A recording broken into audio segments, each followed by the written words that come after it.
That's right, it's Wednesday, ladies and gentlemen, and that means only one thing. It's time for our G-Damn Pod, where we get to talk about whatever we G-Damn want. With your host, Jamie Madrox, Magic Mike Winiger, Big Ben Dustin, Sean Draven Davidson, and the dead homie Blake.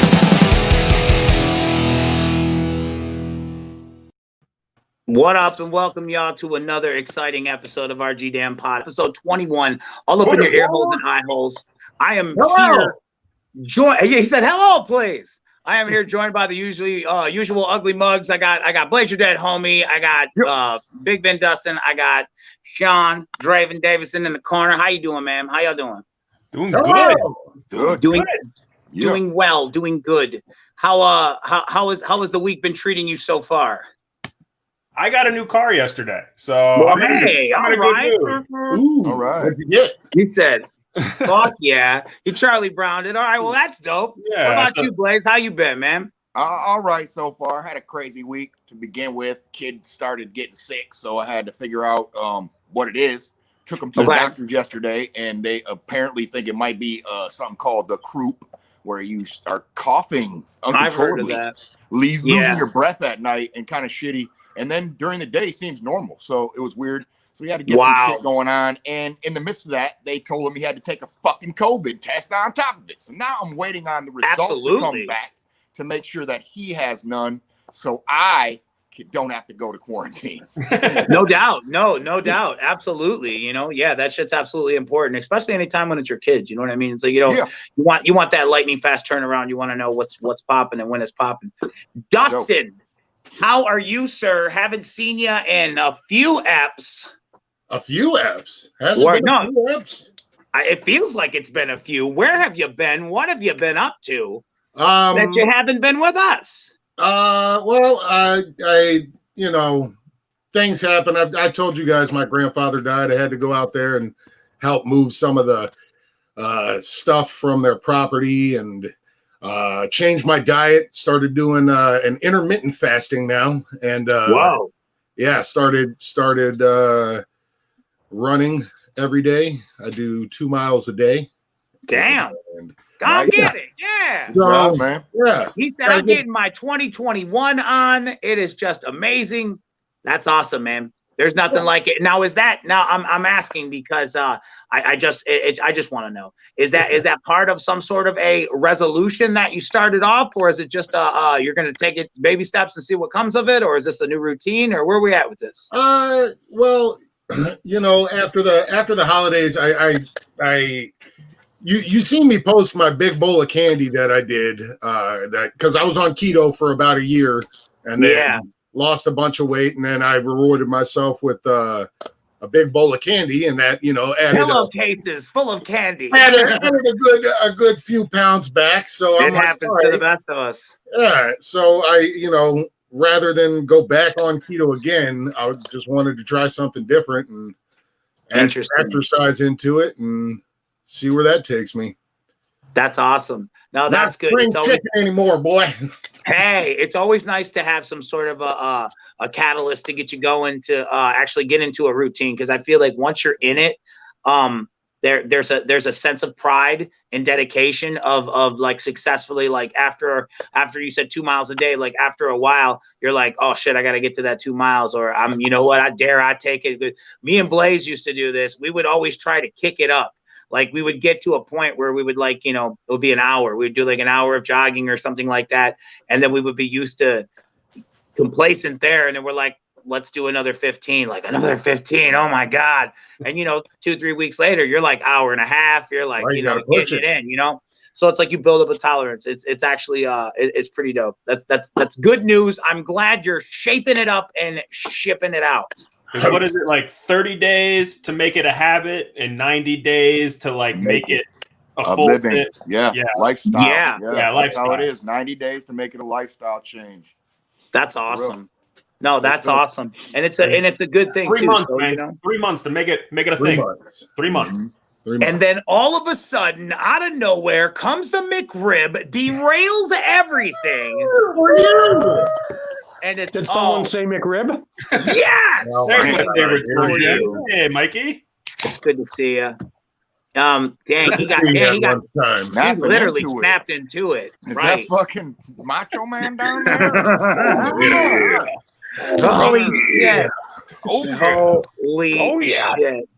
Okay, look, I don't know if we're gonna go with topics first, but before we do the topics, I wanted to just touch loosely now that Mike's here. Let's talk about the For the Fam Fridays. Let's talk about the shows that are taking place every Friday coming up here, and what me, us, we, everyone watching can expect to see in these spectacles of awesomeness that you're talking about.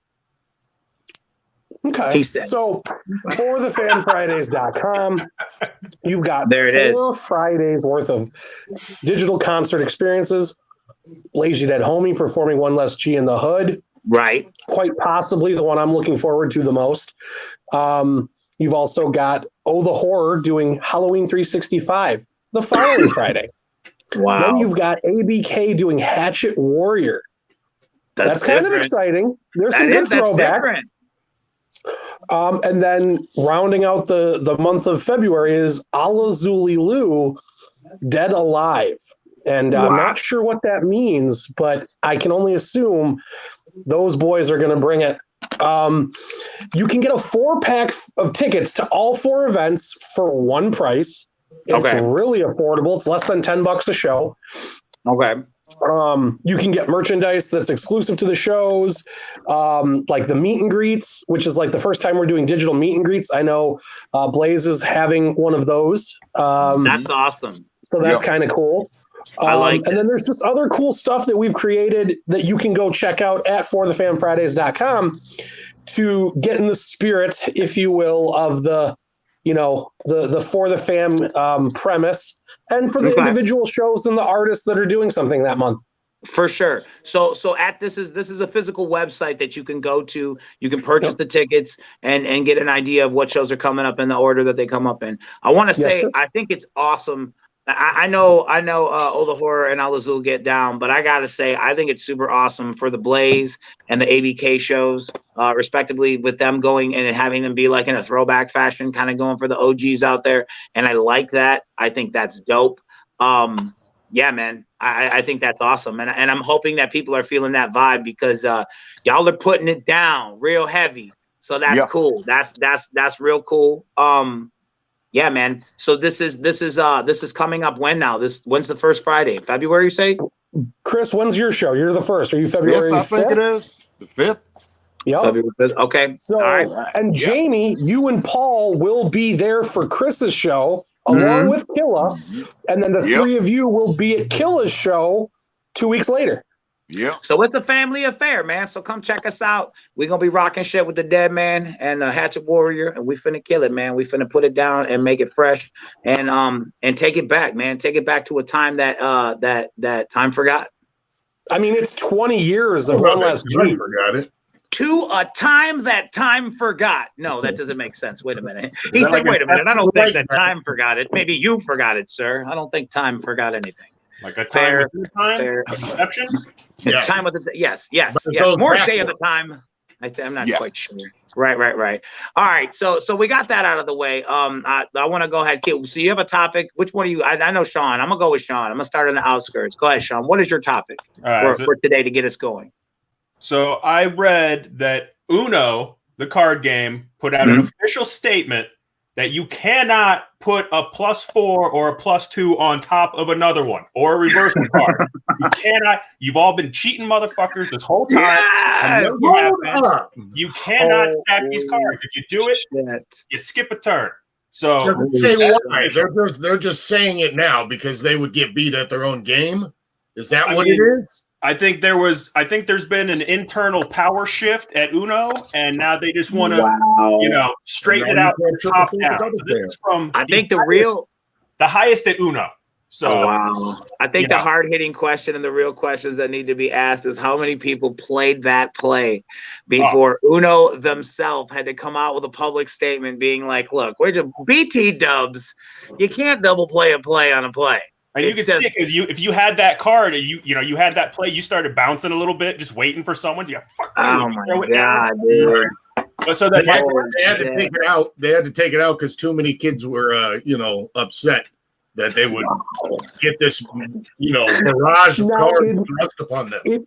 In my playings, you could put a draw 2 on a draw 2. You could not put a draw 4 on a draw 2. That's not the same card. Fair, but I thought the draw 4s were wilds. That's what I was gonna say. Thank you. You said that was where I was going. I was but I thought the draw 4s were wild. Meaning that they play any color, because I swear the word wild is spelled out in each one of the colors at the top, signifying it could be laid card played. I don't know. Wow! Wild, wild. Look, even the wild. Look at it. Yes, and but that doesn't mean you don't have to draw the 2 because it's a different card. Yeah. Oh, so you're saying you're going to draw up to 6 at one time if that power play, and that's what they're saying you can't do anymore? Correct. Which I don't believe you should be able to do. But if I throw down a draw 2 green and you throw down a draw 2 blue, now you're up to draw 4 to Sean. Yeah, that's what I was gonna say. We keep pushing it down the line now. If he puts a draw 2 red, then the next dude would have to draw 6. Right? I back that play. That's interesting. No, that's very interesting. It's been a minute since I played Uno, but I do recall it, and it's a fun game. And that's interesting that kind of dynamic was happening to the point where they had to make it an official statement. I love it. Seems fishy. So my question then is, what is an old board game or card game from when you were younger that you guys used to play? Mine, Jimmy, we have the graphic. I used to love Fireball Island. You guys remember that. Yeah. Yeah, I remember the box more than I remember the game. Oh, dude, it was great. You put the little marbles and they come out of the volcano and take you out, take out the players and stuff. Fuck yeah. I used to definitely those kind of games were always dope because you had to set them up. It required more than just opening and flapping open the board and the pieces and the dice. You legitimately had to set up the mountain and whatever. There used to be a fun game. I can't remember the name. It's something about bitten by Dracula or something like that. And legitimately there was a hole in his mouth where if you, I don't remember the whole procedure, but where if you bone out and you get now you have to roll the dice and you have to stick your hand in there or whatever in the mouth. And I guess if you push down, God damn it, I don't have a picture, but if you push down on the thing, it would be a 2-pronged basically, for lack of terms, a 2-pronged marker that would put a vampire bite on your finger, and you would pull your finger back out, and you would have the bite of the Dracula on you. That was a fun game. It was kind of weird, just because the idea that I don't know, shit like that. What's one that you would fuck with? Is that it? Nah, that ain't it. Oh, nah, that ain't it. It's close, but that's not it. That's not it. I'll know when I see it. It's fun. No, but anyway, it was cool. It was this big deal. Another one where you had to pull out the board and set up this big Dracula piece, and he would open his cape like this, and if you do whatever, you had to do the clock. It was great. But if it got to a certain time or something, you had to put your hand in there, and if you bit you lose. I don't fucking know, but it was great. It was absolutely great. That one. That looks. It's a very, very That's it. What's it called? I want to bite your finger by Hasbro. That's it. I want to bite your finger from Hasbro. That game is fucking is just top shelf. I absolutely adore it. It's very good. Blaze, what do you got for me? I don't know. We played a lot of card games growing up with my family. I got got brothers and sisters galore, and we also played a lot of different board games too. But I think I never really got into Fireball because it kind of reminded me of Joe versus the Volcano, and that was one of Tom Hanks' best movies. That kind of sucked. So I never fucked with that. I think the one that I did a lot was Clue, just because it was more of a mystery game, solving a detective and shit, and finding out who the motherfucking murderer is. And it led to an amazing movie. The movie is amazing. Curry, there's no question about that. What's his name? Colonel Mustard did it in the kitchen with a pipe wrench. It was Professor Plum. That's dope. I appreciate that game. That game is very fun. It was very ahead of its time, I would say. In some regards, like literally, like that, you could probably remarket that game today in a 2021 fashion and still have people enjoy it. I would think. Did you kick one, Dustin, or you didn't? No, I always played the basics games like Monopoly or Chutes and Ladders, or I mean, I played Clue, but I remember having this one board game that had a VHS tape with it. I think it was called Atmosphere. And you had to go around the board, but like this creepy dude would pop up every now and again and be like, "Stop right there! Whoever next is, That sounds awesome. Yeah. So wait, so like if you landed on a space, it would prompt you to push play on the VCR? No, it would be playing the whole time. No. Yeah, and you're like trying to roll fast and keep it with the timing. Oh, that's great. I love You're going it. too slow. Right. You're like trying to fast forward this shit. That's right. great. You can do it because it's got a timer. If you play it enough, you would know, like, oh no, that 20-minute mark's about to come up. Oh shit! We definitely need a picture of that game. I need to see that game. I need to do have a little look see about that game and see what it do. They made sequels to it too, like longer, like different tapes and longer tapes or something. I remember like the tape games with like trying to be interactive through like a VHS situation. Oh yeah, it was always pretty janky, but it was when you were young. Captain Power. Yeah, I want to say it was by Mattel. Was one of the first. They put out one in 2004. Wow. With the game you're talking? What? The game you're talking about? They put out in 2004. Yes. Yeah. No, they put that one out a while ago. They're still making like new versions. Oh, I'm sorry. So you're saying it was last released in 2004? Got you. Oh. I was going to say there was a game back in the day.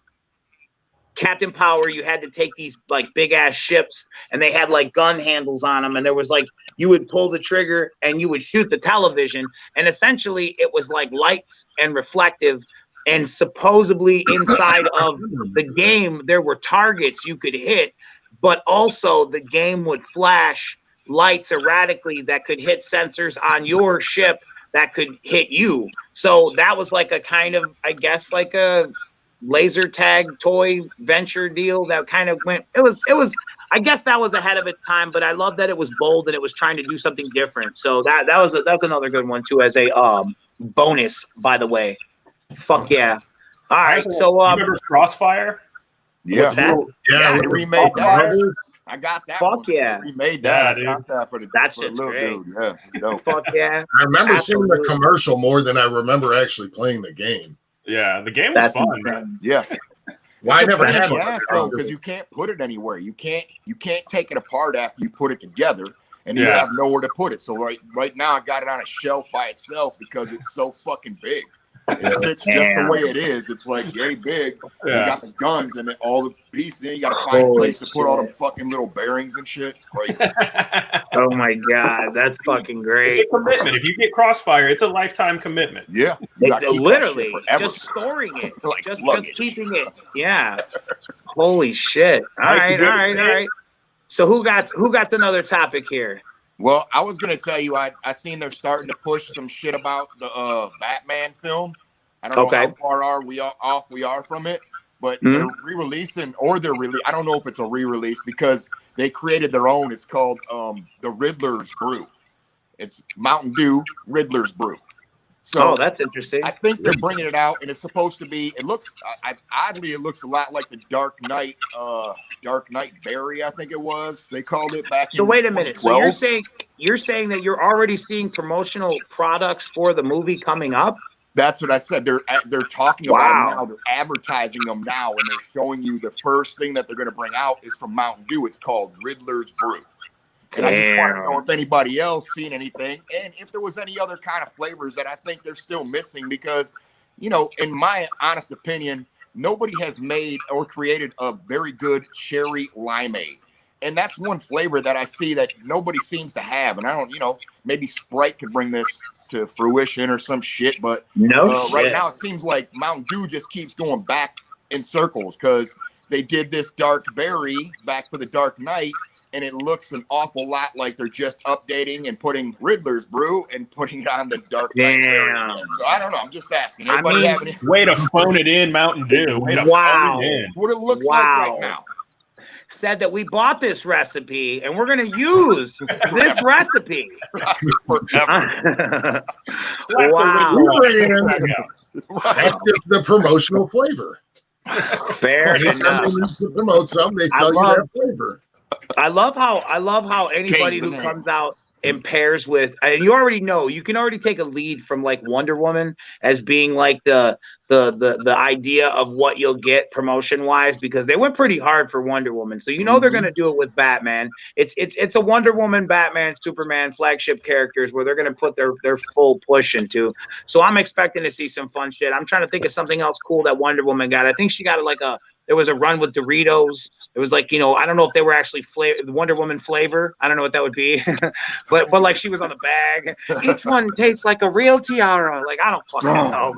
Right. But that's cool because you get people with weirdo people like me that'll keep the bags or keep the cans because like it's a memory of the time when you were celebrating that movie. So that's kind of cool. Love the promotion shit like that. So I'm looking forward to seeing who actually gets behind the Batman movie and pushes it out there. That's going to be fun to watch.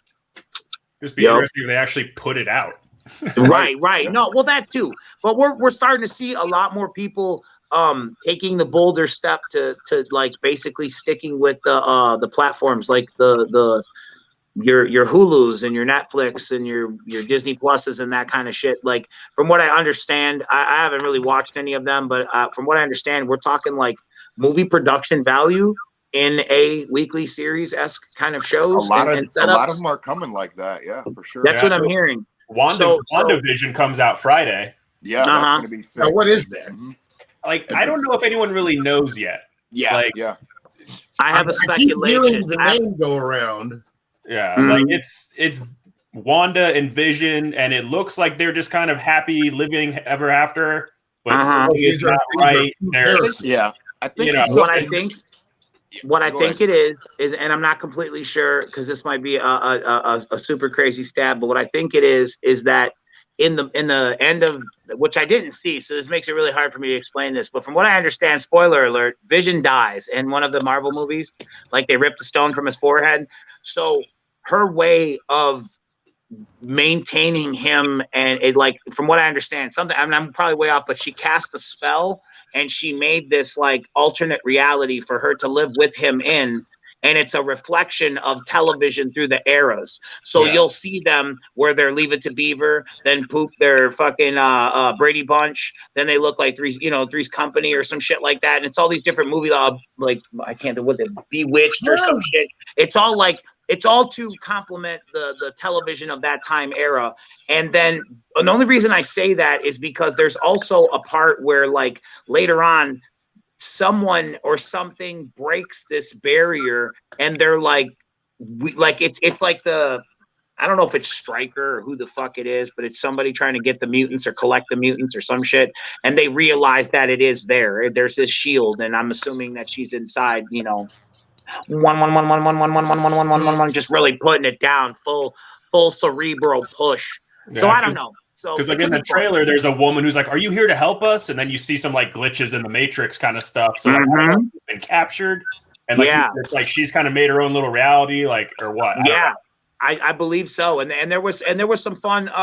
From what I understand too, there were some fun Easter eggs in there. Like you see on the wall, like either the implication of the kids, because in the comic book series they had twins, I believe it was, and you see these little Easter eggs throughout the trailers so far and stuff like that. So people are excited for it. I'm not as much because I wasn't really a big West Coast Avengers or even like that kind of.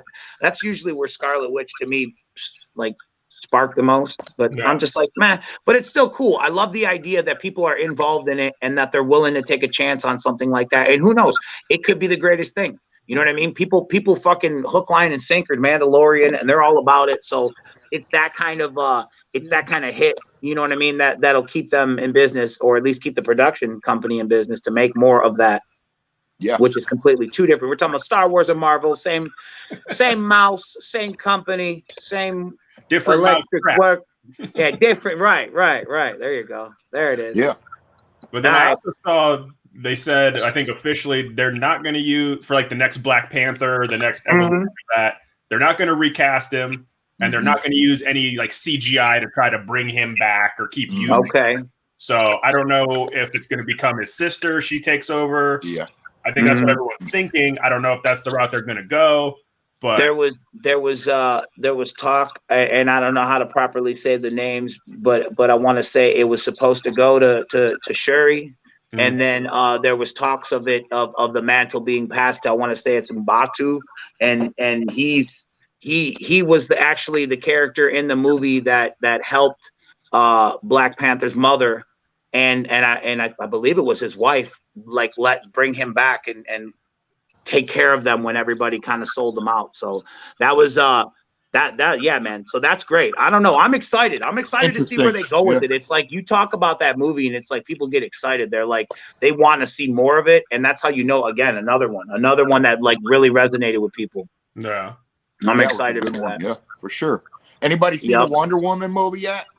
I thought it missed for me, man. I mean, me yeah, too. Me too. Like it. Yeah, it really missed for me. I think the reasons why it missed. I mean, it was okay. It's a watch, but it was very longy. And then they really kind of like, it seemed like they just stretched out the Linda Carter episode, one of them, all the way down and made a whole huge Wonder Woman episode from when we were kids. But then they did not even use 1% of 80s music. I don't think they even played an 80s jam throughout the whole Isn't it called movie. 1984? Isn't that the name of the movie? WW84? Yeah. Wow. Yeah. And they were all about the 80s style, like the big, neon colors and the big suits and stuff. I mean, they definitely like hard on fashion. Yeah, I mean, not a lot of music. The guy that plays Trevor or whatever, he's straight. I mean, he's the dude that plays William Shatner also in the other scene. So he looks and that's who he reminds you of. You start watching, you're like, am I watching TJ Hooker? Is he running around or holy shit. It's very odd. Oh, that's fucking great. No, that's awesome. But man. The girl from SNL, she killed it. I think she did a good job with what she, for Cheetah. Cheetah. Yeah. And the thing is, I thought the dude that played Max Lord wasn't bad either. It's just, it's not the story that I'd want to see from a Max Lord. You know what I mean? And that might have been the thing. That might have been the thing because it's like what people were saying with like the JLA like theory carried over is it's like, like everything kind of has this video game quality to it where you don't really feel like it's a real actor. You feel like most of everything you're seeing is CGI. And then it's so like, very, very minuscule of the real actor. So it's like that kind of shit was what that was. And then when I seen shit, it's like they know how to do it right, but it's like it had a very Star Wars quality to me in the regard of it's very, very long and drawn out. When it gets to a good part, it's really good. And then it's a lot of waiting for another good part. Mm-hmm. That's what I would think. That's what I've heard. Weak. I didn't see it. The ending was weak. And I don't know if it's just the whole DC universe. There's just something to the coloring and the CGI that they use that I just don't like. It just looks shitty to me. I don't like it. It doesn't look real. It almost looks like it's layered in a different way. It almost looks like obviously it is manipulated, but the idea is to manipulate it properly so where it doesn't look that way, where in their regard, no matter what they do, it always looks like it's something done in post. Yeah, and it's just like man. In Justice League, like Cyborg, I thought looked like shit. Aquaman, I thought all of Aquaman looked like shit. I mean, it's hard to do an underwater movie. I get it, but it looked like shit. I just thought a lot of Wonder Woman effects, it just didn't look that good to me compared to some other stuff. I heard a fun, I don't have a topic, but I heard a fun fact that kind of goes in along the lines of what we're talking about. And I can't unhear it or unsee it now. So I'm sharing it with you guys. In Stanley Kubrick's The Shining, Stanley Kubrick was such a stickler for detail. He had to have everything meticulous and everything the way that it was. And they built that whole maze scene at the end in a closed set. And at the end of it, when you watch it, well, he's running and Danny and all that shit. No smoke, no breath, no never. You're outside in the cold and you constantly see your real breath. And you would have thought that with him being a stickler for detail, he would have made the closed set refrigerated to try to capture that natural outside in the wintertime vibe. And it's like now when I watch it, I cannot look at it and be like, God damn it, dude, you motherfucker. So I hope I didn't ruin it for you. I hope you see it now and you'll just be like, oh, I never noticed that, because I'm sure you will. I did the same thing. If you happen to watch it, Google it, look at it on YouTube, whatever the fuck you see your things. But like, man, you'll see it and you'll be like, that's so weird. But it's so trivial. It's so trivial, but when you see it, it's so detrimental. You're like, wow, that's weird. But I feel like You look cold. isn't like Shelley Duvall and the kids? Can't you see their breath when they're out there? I thought so. When they're running from the like when he slides down the thing and they get to that tractor and they drive away, all of those scenes, yes. But the end chase scene where he follows back and he retraces his footsteps to hide behind the little hedging or whatever, all of that scene was supposedly done in this close set, and that's where you don't see the breath, and it's just weird. It's just weird. It's just one of those things now that you can't like watch it the same. I can't watch it the same. So that was my not necessarily. Somebody's getting fired. All right. Yeah, say somebody's getting fired. Right. Halfway through that one for me. Somebody said that to me. There's another one, so I guess it'll just be the fucking useless details that I heard. But in Halloween Part 2, at the end of the sequence, when the fucking hallway blows up, you see that the wall is there, and you see the shutter, and you can see shit behind it. God damn it! You had one job to edit and crop. It's great, man. Oh man, I still love the movie regardless. In spite of all of that, I still love the movie. But it's those things that during documentaries and you know, fucking themed movies about movies that I'm finding out all these fun details, and it's just like, oh god. And I go back and I watch them. It gives me a reason to watch them again. So I guess it's all in good fun. Did you guys see one of the Mandalorian episodes? You can see a guy's leg, like a production guy, and and they made him like his own action figure and gave him a name and everything. I was like, yes! Hell yeah. There's like the partition and you just see his blue jean and his Vans or something. Like, Jesus Christ. Are they going to make the coffee cup for the Game of Thrones? That too. Yeah. And it goes to show, you know what? I want to assume that it goes to show that when you're in the moment and you're making that magic or you're a part, you're in that moment or in that zone, it's completely irrelevant. That, you know, you're supposed to be in medieval times, but there's an iPhone on the table. You're like, what's this rubbish? What is this? Yeah, right. Not in the house. Right. But that's pretty fucking cool. Yeah. Hell yeah. Has anybody heard about Michael Keaton furthering his Batman in the DC EU? I have not. I heard mad speculation and a lot of fan not necessarily film, but fan, you know, worked up CGI pictures and stuff like that, where it's like, you know, him with the current hair and then in the Batman cowl and like the new Flash, and they're talking I think what images. I think what they're working towards is they're bringing back, like we were talking about, the Burton style Batman a little bit, and I think they're going to try to actually use him as Batman again and continue, but just like we talked about it before, as Batman Beyond is what I think. And I've read a few places that are conspiracies of the same thing. Why would you bring Michael Keaton back as Batman other than to be too old to put the costume on anymore? You need to put a young kid in it and start going again. So it just seems like a boot. And who are you casting? Maybe that's another angle. Like, you've never really seen a Batman film where it's a senior Batman. Nope. Like, that's what I was going to say. Who are you casting for Terry McGinnis? Who's your Terry? That's where I was going to ask you, because I don't have one that I mean, the only people I can think of are people that I've seen now. Like, I might be able to see that guy that plays in Titans as Robin or Nightwing. He might be able to be that guy. You know, the guy that's more of a younger looking Dean, guy. And, the guy that's Dean from Sam and Dean Supernatural. He seems like he could play any character. So I would say it's him, but it's not him. It's not him. He's young enough for the role, he's not. You know? He's not. He's really not. I think with that role, you might have to go with an unknown. You know what I mean? Or somebody, and give them their first chance, and based on, and hopefully there's some sort of chemistry with, like, if it were Michael Keaton, those two people, to see how they could, you know, make a dynamic, because that's a lot of important. They need to snap Spider-Man, Tom Holland over. What about the kid from the Maze Runner series? And he was just in that new one, Love and Monsters. That's another possibility. That's dope. No, that's cool. Yeah, see, and that's the thing. I haven't seen. Yeah, I haven't seen enough movies to know of any new names or of any new actors and shit like that that are out there making headway in the fucking acting world. What? I said I don't know any of them. I don't know any of them for real though. No, I don't be knowing too many. The only time I be knowing a lot of them people. Those kind of movies, any of the Marvel or anything, we would be on tour anyway. It's true. That's the only time I ever got to see any of the limited But amount.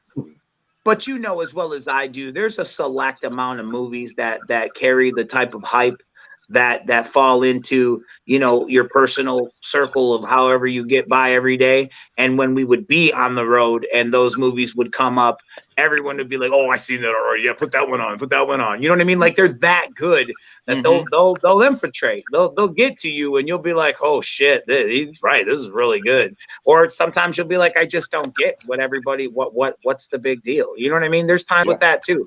I felt that way about a couple movies, but it's like, you know, I get it. To each his own. It's got to be something for everybody, you know? You remember the first time we watched Tusk together? I do. I remember me watching the opening sequence and leaving, and I still haven't seen the entire thing to this day. It was magical the first time we saw it, but I've tried to watch it again, and it's fucking that's a trek to get through. It's a tough watch. It's a tough watch. It's a weird film. I seen it late, I think, because I didn't come out. I wasn't there with you guys when you first seen it. And I think I showed up on the tour maybe a little later on, maybe a week later. And I remember watching it with you guys again, and everybody was telling me this is the greatest movie ever. And I watched it. It was interesting. And that's the thing. They say greatest in a smart ass way, meaning and like it's the shittiest movie you gotta ever. Take it as the greatest movie. Greatest movie ever. See? Correct. Yes. False hype, dude. You got to throw that in there. It was good, but it was bad. Yeah, it was interesting. I'll give it that. I did not see Justin Long play in this movie. The guy that was the Apple fucking computer guy somehow is in this movie. Crazy. Like, holy shit. Holy shit. That's fucking great. No shit. That's the first time you see husky fucking Haley Joel Osment or whatever. Oh my god. Ah, shit. Yes. Oh my god. We laughed. Maybe that's why we were laughing so tough every time I seen his face. And his little chubby digits would come in on her face, like, get out of here. Oh my god, dude. That's fucking great. We need to get him at Astronomicon. We might have to. Yeah. Does anybody have any last minute topics to round out before we get up out of here? Because do you? I'll take it in you a do different it. You direction. do it, sir. You do it. Oh, different direction. All right. Something new. Okay. So it's something I've been doing for years, and it's just kind of weird. But so, are there any weird like food habits that you guys have? Like something you always have to put on something, a way you prepare something. You just always done it. You don't know why. Like mine, I microwave my ice cream. Like not completely. So you like a ice cream soup? Yeah, kind of. Like I like to take normal ice cream and just have a goddamn bowl of milk and sugar. Right. Yeah. I nuke it for like 20 seconds to soften it up. So and then I just kind of like stir it almost to like soft serve consistency. Oh my god! Something you can eat with 2 fingers. He pulls it in with 2 fingers and comes back. I just slurp it up. But yeah, I don't know. It's just no, that's interesting though. No, and you always do the whatever it is. It's like fucking on the subway. It's always these weird 2 dressings together that don't go together. They just don't go together at all. It's like, yeah, give me mustard and strawberry jelly on that turkey. You're like, wait, what? Yeah, I do the fuck does that mean? Bacon ranch, but I also add honey mustard with the ranch. That's it. Yeah, see, you blow like that's like nails on a chalkboard. I'm just like, what the fuck kind of what? I throw up every time you post a picture of food, so I don't want to hear it. Like I know, no, I'm not. Trust me, I'm sure it's a give and take relationship. There's no question, but that shit is just like, what the fuck, man? God, some weird ones that you guys do that it's what you do. You can't. Blade, what about you? I don't know. I think it's I think it's like anytime I guess it was from when I was a kid in McDonald's food. For some reason, I always eat them fries first. every time. And I don't know if it's because I like the fries more than the burger or whatnot, because if I do end up eating the fries and I'm full, then I just can chuck the burger. I don't care as much. I guess it's probably what it was. But for my whole life, I still do this to this day. I don't know why. It doesn't matter if it's McDonald's, it would be any other fast food place. For some reason, I always attack my fries first. You have to eat the fries first, because truth be told, as soon as the McDonald's fries are room temperature or below, they're useless. Throw them in the garbage. They're not going to do nothing for you but get you fat. They're not even going to enjoy them. Get rid of them. You can't eat them. It's no good. That's probably why with that. But go ahead, Dustin. What do you got? The fries are good, but wait, you're chucking the burger if you're full after the fries? What is wrong with you? Because I was going to say, nobody cares about the burger that much. That's the only reason I'm going there. Right. But I want the burger too. The fries are bonus, but I got to eat them first. I need the fries on the burger, player. And a side order of fry. I'm gonna give you all the fries too, but I need a burger in there too, or a chicken sandwich, or he said I need something to break all that up, player. So what's your thing, Dustin? What's your quirky food thing you do? Quirky food? I am a sauce king. I like all my sauces. I sauce up everything. I put sauce on chips. It doesn't matter. I need something to dip it in. Fair enough. And or it's a sandwich thing. I do like to turn. I put anything on bread. Okay. Interesting. Like back in the day, like chips and bread with it, so I can chips and mustard, regular bread, untoasted, crunched, and this doughy like peanut butter and sugar sandwich. Beautiful. Yes, Beautiful. There you go, Blaze. That's what I'm talking about. Peanut butter and sugar is perfect, man. You got a little crunch from the sugar, the peanut butter. You get to grind your teeth together with the sugar, and it goes down. Oh, it's great. It's fucking great. I can hear our teeth rotting. Good shit. And Jamie, I know you have a lot, so we'll give you a top three. What are your top three? Okay. Sauces, hot sauces. Believe it or not, I'm the cheaper the hot sauce, the better it is to me. I believe there's like a Louisiana. It's $1.29 for a big stupid 40 of it, and it's fucking killer. You can't have enough of it. Number 2 is Tony Chashers. You gotta have that every time. That's everything. If you live a bold life, I tried. If you live a bold life and all of your food is bland, talk to Mr. Sasher. He'll dust you up like Salt Bay. Okay. And obviously number 1 is probably salt or fake salt, depending on where I'm at in the world. With the accessibility. Saltaholic. Somehow I'm a family that puts salt on their pizza. You know that. And I will put salt on the pizza. I'll put salt on that melted ice cream. I'll put salt on that sugar and peanut butter sandwich, because that's sea salt and peanut butter. There you go. Yep. I'm telling you. And I don't know what you had, Dustin, but I'll put salt on that shit too. And I'll eat this shit. He said, I put it on there and I ate this shit.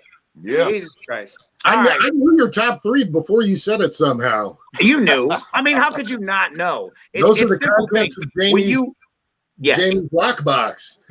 When you go, and also when you go to dinner with me, and I'm on the road, and I go into the cargo short and pull out a Subway bag with other condiments from other places. So he brings his own. I'm not. You know what? I'm watching. It'll be a fat-free environment. Not gonna have your fattening dressing, Olive Garden. No, sirree. So just weird tour. I don't know if you guys remember, because Blaze, you were talking about throwing out hamburgers. Do you remember Gmo's DJ Kevin? And he would take like leftover burgers and stuff, put them in drawers. He wouldn't put them in the fridge. And he just had this like secret drawer stash of like chickens and McDoubles. And we're like, dude, when there is no more space in the bus, you seek real estate in other places, and they found it in the comforts of a bottom drawer. And he, I'll tell you what, he utilized that space, and he was a smart guy too, because I'll tell you what, nobody looked in that drawer. So it wasn't like anybody was gonna, like you leave to go to do something, you come back. That's been sitting there. How about Bobby and his half of jar of peanut butter per sandwich? Yes. Wow. Yes. There was like a jar of peanut butter. His sandwich looked like this with 2 pieces of bread. Oh my God. Like, oh my God. He would wake up, drink 2 Bang energy drinks, and then an entire tub of peanut butter. I'm like, Yep. dude, What are you doing?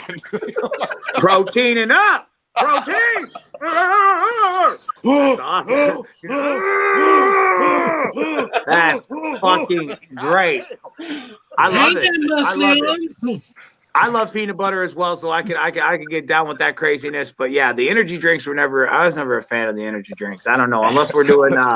Yeah. That came from when the Jägermeister was a thing, so everybody would just have Jägermeister and energy drinks. That's what it was. I couldn't think of what it was. I was gonna say Jaeger bombs back in the day. Jaeger bombs I would fuck with, but like legit. Aside from that, like I can't never understand how any of y'all. Jaeger bomb right there. I was gonna say no doubt, but I could never understand how any of y'all could just like crack a can of Red Bull and just start sipping that shit like it was go to good. Like, it was never that way for me. In time during a show, you can expect that you can mooch a Jaeger bomb off of Sean or some sort of damn. Here's the bottle. Here's this. I remember one time they couldn't like bring it cans or whatever, so this motherfucker mixed in a pitcher. Oh my god, I remember that. And he was just, Sean was like, "Go get my Jaeger," and I went around playing with one hand and pouring with the other.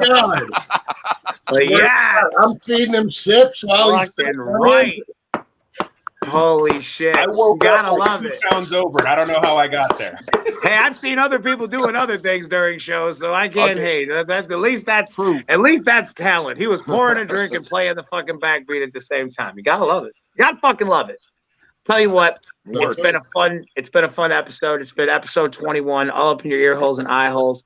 Want to thank you guys for hanging out with us. Hopefully we put a smile on your face, showed you some fun stuff that Sean likes melted ice cream. I like salt on everything. Blaze eats peanut butter with sugar and bread. And Dustin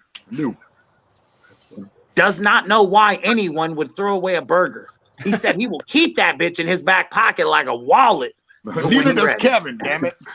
Damn it. He said, look, they said, let no burger go unwasted. And on that note, I hope that all your burgers are delicious and warm and not cold out of Dustin's back pocket. Have a great Wednesday, guys. Thanks for stopping by.